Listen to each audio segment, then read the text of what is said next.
Om Swastiastu. Selamat pagi anak-anak.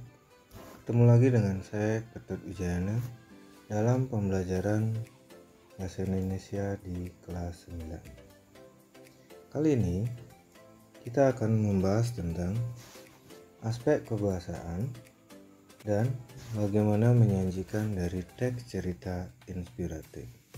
Nah, sebelumnya kita sudah mempelajari tentang bagaimana cara menyimpulkan dari teks cerita inspiratif.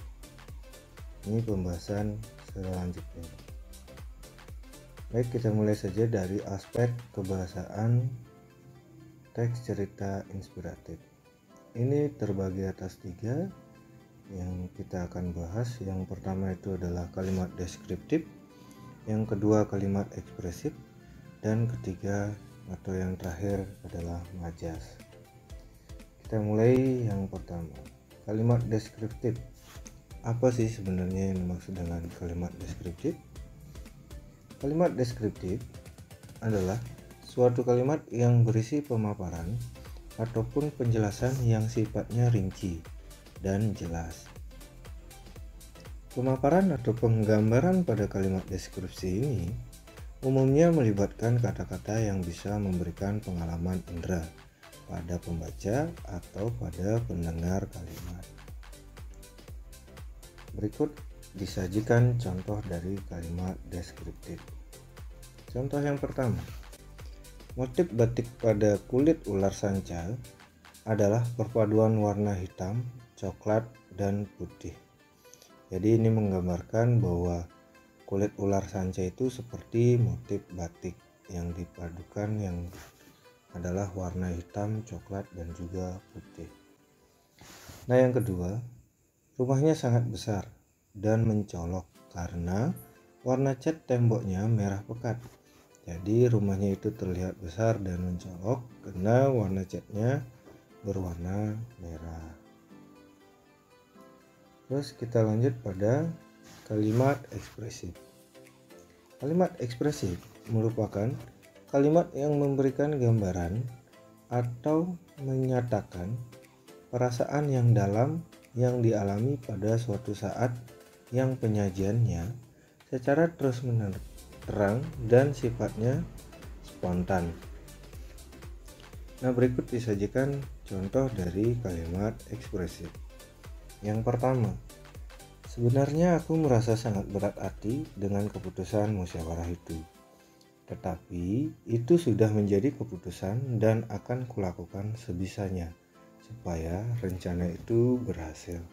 Nah, ini menunjukkan bagaimana seseorang tersebut hasil dari rapat atau musyawarah tidak sesuai dengan isi hatinya. Kita lanjut pada contoh yang kedua. Bagaikan tersapu badai, dalam sekejap uang yang kukumpulkan selama bertahun-tahun hilang begitu saja. Nah, kata hilang di sini bukan berarti hilang yang sebenarnya, tetapi dia menggunakannya cuman tidak terasa uang itu dalam sekejap sudah habis. Kita lanjut pada pengertian dari majas. Majas merupakan gaya bahasa yang digunakan untuk menyampaikan pesan dengan cara yang imajinatif atau berupa kiasan. Ketika mengiaskan sesuatu dengan menggunakan majas, gaya bahasa kita pun menjadi lebih indah dan lebih hidup. Suasana hidup itu membuat pembaca atau pendengar merasakan emosi yang ingin kita ungkapkan. Nah, itu pengertian dari majas atau biasanya disebut dengan bahasa kiasan.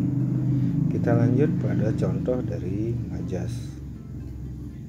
Yang contohnya ini kita pakai adalah laut yang biru seakan menatapku dalam keheningan.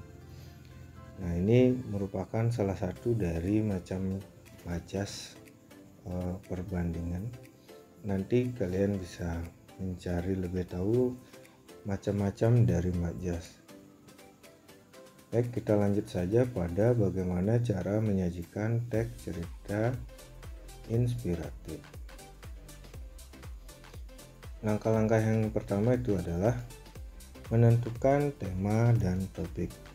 Nah, di sini kalian harus pahami betul topik atau tema yang menarik, memberikan inspirasi dan memotivasi pembaca untuk teks cerita inspiratif yang akan kalian buat. Nah, selanjutnya yang kedua itu kita akan membuat kerangkanya. Nah, kerangka di sini adalah berguna untuk membantu Anda dalam penulisan. Nah, kerangka merupakan peta untuk menyusuri setiap ide yang sudah ada di dalam otak sebelum menuangkannya menjadi sebuah tulisan. Kita lanjut langkah yang ketiga. Langkah ketiga ini kita bagaimana di sini mengembangkan kerangka yang tadi sudah kita buat menjadi sebuah cerita yang utuh. Nah, setelah ini kita akan terus mengembangkannya. Dalam artian setiap kerangka tadi mungkin hanya kalimat utama yang akan kalian buat, tinggal kalian menentukan kalimat penjelas yang akan kalian sampaikan di masing-masing paragraf yang nantinya disusun dalam beberapa paragraf. Baik, setelah kita melakukan ketiga langkah ini, kita lanjut ke langkah yang keempat. Nah, langkah keempat di sini adalah menyunting naskah cerita. Nah, dalam menyunting ini kalian harus memahami bagaimana struktur dan aspek kebahasaan dari teks cerita inspiratif yang sudah kalian buat.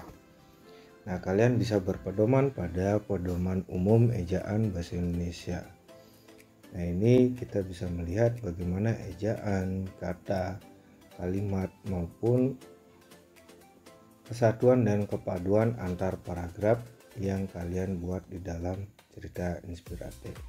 Kalau kalian sudah merasa itu semua sudah sesuai dengan pedoman umum ejaan bahasa Indonesia, berarti kalian sudah siap untuk mempublikasikan cerita inspiratif kalian. Baik, itulah yang bisa saya sampaikan di dalam pembahasan aspek kebahasaan dan menyajikan teks cerita inspiratif. Terima kasih atas perhatiannya. Om Santi Santi Santi Om.